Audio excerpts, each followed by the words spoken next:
नचिकेता 7 साल का इकलौता लड़का, पिताजी ने यज्ञ रखा, बड़ा राजसु यज्ञ रखा और यज्ञ होने के बाद पिताजी ने दान देना प्रारंभ करा। यज्ञ के बाद दान देना जरूरी है, बहुत जरूरी है।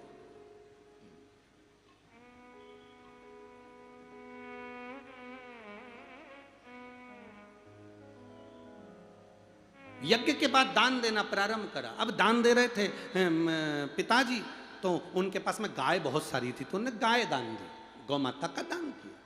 अब गौ माता का दान किया तो गाय का दान दिया, तो नचिकेता ने देखा कि मेरे पिताजी गाय दान कर रहे हैं। पिताजी के पास नचिकेता पहुंचे, पिताजी से पूछा, पिताजी आप क्या कर रहे हो? पिताजी ने कहा, बेटा अपन ने यज्ञ करा है ना, राजसु यज्ञ जो हुआ है, तो गौ माता का दान दे रहा, गाय का दान दे रहा, गाय का दान दे रहा है। हाँ, तो नचिकेता ने कहा, पिताजी आप गाय का दान तो दे रहे हो, पर बात ऐसी है पिताजी कि आप जितनी भी गाय दान में दे रहे हो, वो सारी की सारी बूढ़ी,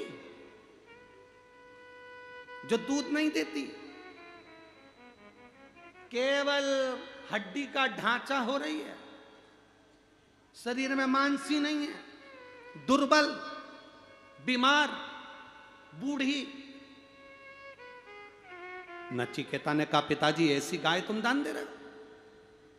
राजा ने कहा नचिकेता से, तुम मेरे बेटे हो, तुम मुझे ज्ञान मत दो। बेटा, मैं ये सब दान देने के बाद में अब मैं राज सिंहासन पर नहीं बैठूंगा, अब मैं संत बन जाऊंगा, मैं साधु, मैं सन्यासी बन जाऊंगा। तो मैं चाहता हूं अच्छी अच्छी गाय तेरे पास में रह जाए। अगर तेरे पास में अगर बेकार गाय रह जाएंगी, जो दूध नहीं देती, ऐसी गाय रह जाएगी, तो तू बाद में हमको कोसेगा कि मेरे पिताजी ने मुझको कैसी गाय दी। नचिकेता ने कहा, पिताजी सन्यास लेने जा रहे हो और अभी भी तुम्हारे अंदर मोह फंसा हुआ है कि अच्छी गाय बेटे को दे दूं और बेकार गाय का दान कर दूं। ये मोह, ये आसक्ति तुम्हारे भीतर फंसी हुई है। ये मोह, ये आसक्ति तुम्हारे अंदर फंसी हुई है।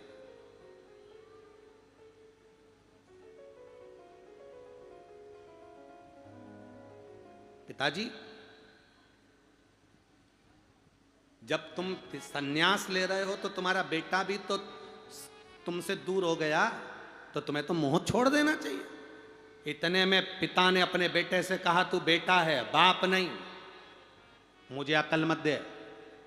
बेटे ने कहा, नहीं पिताजी तुम गलती कर रहे हो, अच्छी गाय का हमेशा दान देना चाहिए। साड़ी ऐसी दान करो जिस साड़ी को कोई पहन सके, जिस साड़ी को ना सास पहन सके, ना बहू पहन सके, ना ननन पहन सके, जो साड़ी किसी काम की नहीं होती, वही पैक करके भागवत जी पे चढ़ा देते हो।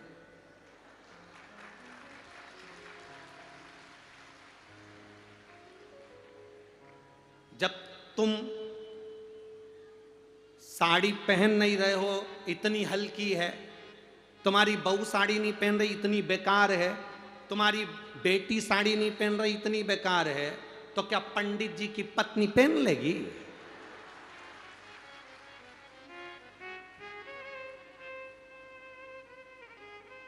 ऐसी साड़ी दान करने से कौन सा मतलब है? कोई कोई मिठाई का डब्बा ऐसा होता है, उसे लोग खोलते ही नहीं है, दिवाली पे आता है, इनके यहाँ आया, इनके यहाँ से पैक की पैक उनके यहाँ गया, उनके यहाँ से इनके आया, इनके यहाँ से उनके आया, आखिरी में फिर वहीं आ गया, आखिरी में सब आई। क्या सोन पापड़ी? हाँ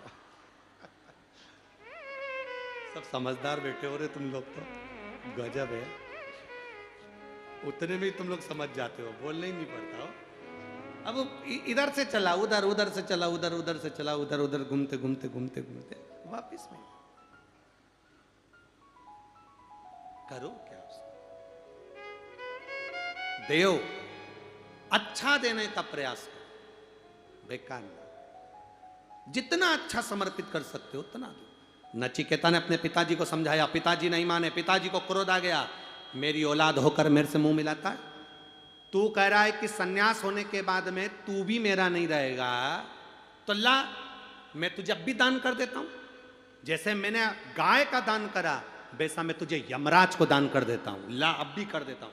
हाथ में पिता ने जल लिया अपने इकलौते लड़के नचिकेता को, बाप ने कह दिया मैंने यमराज को दिया, यमराज को दे दिया मैंने अपना बेटा, चल निकाल यहां से।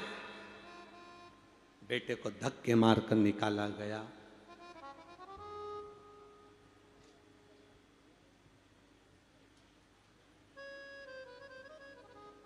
धक्के मार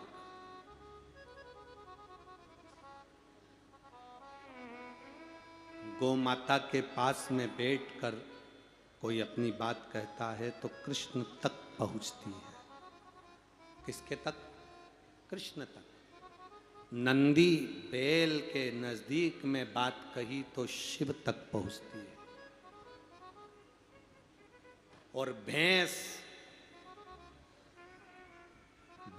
के पास में बैठकर कोई बात करी जाती है तो वो यमराज तक पहुंचती है, यम तक। वो बात यमराज तक पहुंचती है।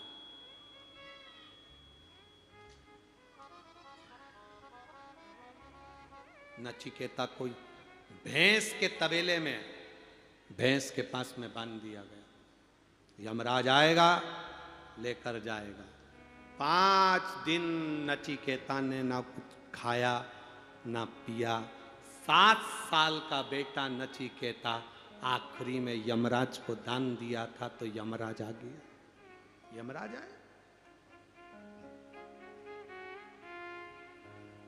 नचिकेता को यमराज ने देखकर कहा, यमराज बोले, नचिकेता तुम मुझे पहचान गए? नचिकेता बिल्कुल पहचान। मेरी माँ बचपन में कहानी सुनाती थी, बड़ा विकराल स्वरूप, बड़ा काला स्वरूप, बड़े बड़े दांत, मुकुट, गदा, भैंसा, रस्सी। मेरी माँ ने कहा था मैं आपको देख रहा हूँ, आप यमराज हो। यमराज कहते हैं तुम्हें भय नहीं लग रहा? नचिकेता कहते भय लगने वाली बात कौन सी है, मेरे पिताजी ने तो तुमको दिया ही है, बलि चढ़ाने के लिए दिया है, अर्थात मैं मर चुका हूँ, ले जाओ चढ़ा दो बलि। यमराज ने कहा नहीं नचिकेता, मैं तुझे लेकर नहीं जाऊंगा, मैं तुझे मार नहीं सकता, मैं तुझे मार नहीं सकता। नचिकेता 7 साल का बेटा मुस्कुराते हुए बोलता है, मेरे पिता ने जब तुमको दे दिया कि मेरा बेटा मर गया, तुम्हें यमराज को देता हूं, तो तुम्हें तो मारना चाहिए, तुम लेने के लिए आए। यमराज जब पृथ्वी पर आता है किसी को लेकर जाता है, तुम बिना लिए जा ही नहीं सकते, तो तुम कैसे कह सकते हो कि मुझे नहीं मारोगे? नहीं नहीं, यमराज कहते हैं मैं तुझे नहीं मार सकता। नचिकेता मैं तुझे नहीं छू सकता, मैं तुझे मार नहीं सकता। क्यों? किस लिए? गोपितर शिव महापुराण कथा का लाभ ले रहे हो।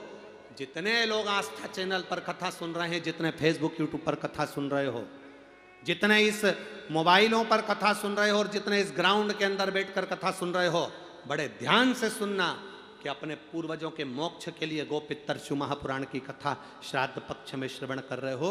उसमें नचिकेता का ये यमराज नचिकेता को एक कथा सुना रहे।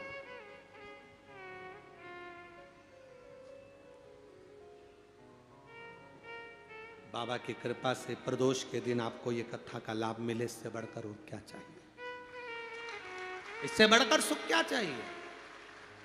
यमराज नचिकेता को एक कथा सुना रहे।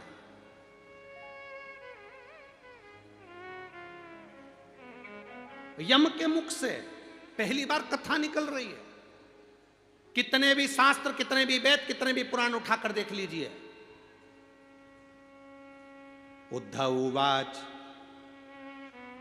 अर्जुन उवाच, कृष्ण उवाच, धर्मराज ने कहा, इन्होंने कहा, सनकादि ऋषि ने कहा, ब्राह्मण ने कहा, सब मिलेगा, पर कोई कथा ऐसी नहीं मिलेगी जिसमें लिखा होगा कि यमराज ने कहा। यमराज कहते कम है, करते ज्यादा। यमराज कहते कम है, करते ज्यादा है।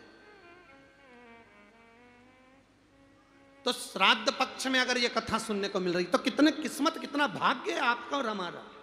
हमारे पूर्वजों को पार लगाने के लिए कथा हमारे जीवन का एक आनंद है। गोपितरशु महापुराण की कथा जीवन का एक सुख है, जीवन का एक आनंद। नचिकेता सुनो, मैं तुम्हें एक कहानी सुनाता हूं, एक कथा सुनाता हूं।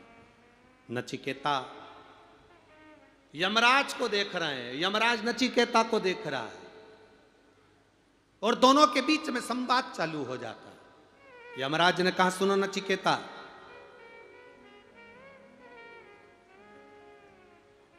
एक नगर में एक ब्राह्मण रहता था।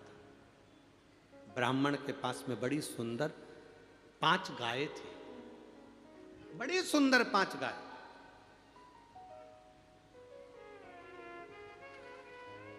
शिव महापुराण की कथा कहती है, बड़े ध्यान से सुनना। कभी जिंदगी में अगर मौका मिल जाए, कभी जीवन में तुम्हारे घर में गौ माता हो या कोई गौशाला हो और तुम्हें मालूम है कि ये गाय का ही दूध है, ये गौ माता का ही दूध है, तो कभी जीवन में अगर मौका मिल जाए और अगर तुम्हें कोई कह दे कि तेरी किस्मत में सुख नहीं है, तेरी किस्मत में धक्के खाना लिखा है, तेरी किस्मत में दुख लिखा है, तेरी किस्मत में हमेशा धक्के खाना लिखा है, कोई कह दे तुमको, तो उसकी सुन लेना। और आखिरी में केवल बेलपत्री का ये बीच वाले भाग पर गौ माता, अगर देसी गाय अगर कहीं हो, उसका अगर दूध सुबह का समय का मिल जाए, शाम का दूध नहीं, सुबह का यदि दूध मिल जाए, इस बेलपत्री के मध्य भाग में, आप लोग आस्था चैनल पर आप इस पत्ती, बीच की पत्ती के मध्य भाग में थोड़ा सा दूध लगाकर, नीचे के भाग में भी थोड़ा सा दूध लगाकर, दोनों पत्तियों में गाय का घी लगाकर भगवान शंकर के शिवलिंग पर कभी मौका मिल जाए जिंदगी में एक बार, किसी भी सोमवार की अष्टमी के दिन शिवलिंग पर अगर लगा दिया जाए, जिंदगी में दुख तुम्हारे आसपास भी नहीं भटक सकता, सुख की अनुभूति होगी। दुख में भी सुख आएगा, किस्मत में दुख लिखा है वो तो आएगा, पर दुख में भी सुख की अनुभूति होगी। आएगा दुख, पर दुख भान नहीं होने देगा। पाँव में अगर ठोकर लगी है तो थोड़ी तो चोट लगेगी, पर जूता पहने हो तो ज्यादा लगेगी क्या?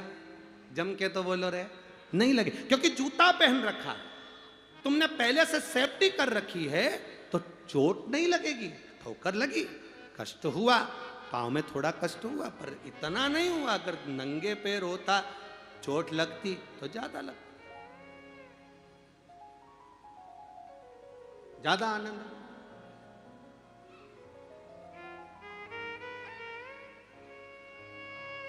अब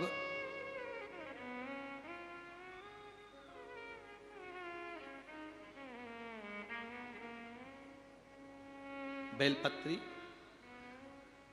बीच वाली पत्ती पर ऊपर जम के बोलो, गाय का दूध, नीचे घृत, दोनों साइड घृत, बाबा का आनंद करते हुए शंकर के शिवलिंग पर सोमवार अष्टमी के दिन, कितना भी कोई लिख दे, कोई तुम्हारे भाग्य को भी लिख कर दे कि तेरी किस्मत में ये दुख लिखा है, आएगा दुख, मना नहीं, पर एक बेलपत्र और गौ माता का दूध जीवन में कितना बड़ा भी दुख आ जाए उसको टाल देता है। इसलिए शंकर जी का अभिषेक गाय के दूध से होता है। गाय के दूध से भगवान देवाधिदेव महादेव का अभिषेक होता है। अब आज के जमाने में तो ना जाने कहां कहां का दूध लेकर आ जाए, तो भगवान शंकर को थैली का दूध, पाउडर का दूध, ना जाने कौन कौन सा, पर नहीं, भगवान के साथ में कभी छल नहीं करना। अगर आपके पास में गाय का दूध हो तो शिव जी को चढ़ाओ, गाय का दूध नहीं हो तो कोई नहीं कहेगा तुमसे कि दूध चढ़ाओ, आप तो भगवान शंकर को जल चढ़ा के आ जाओ। जल भी नहीं हो, बेलपत्र चढ़ा दो। बेलपत्र नहीं हो, शिव जी की उठा के शिव जी को चढ़ा दो। अब वो बेलपत्र भी नहीं हो तो भगवान शंकर के मंदिर में झाड़ू लगा दो। झाड़ू भी नहीं हो तो अपने पास जो कपड़ा उससे भगवान के मंदिर को पोंछ दो। वो भी नहीं हो सके तो मंदिर में शंकर जी के ऊपर जो फूल पत्ती पड़े हैं उसी को उठाकर भगवान शंकर का श्रृंगार कर दो। ये भी नहीं बने तो उनके दरवाजे पर जो दिए लगे पड़े हैं ठंडे हो गए, बुझ गए, उन दियों को उठा के कोने में ले जाकर रख दो। अगर इतना भी ना बने तो मंदिर में कहीं जाला हो रहा हो, गंदगी हो रही हो तो उसको झाड़ दो। इतना भी ना बने तो मंदिर के बाहर से निकल कर जाओ तो शिखर का दर्शन करते हुए चले जाओ तो जीवन का कल्याण हो जाता है। शिखर दर्शनम सर्व पापनाश। शंकर के पास गए हो तो सुख का अनुभव होगा। एक पत्र आया है देखिए।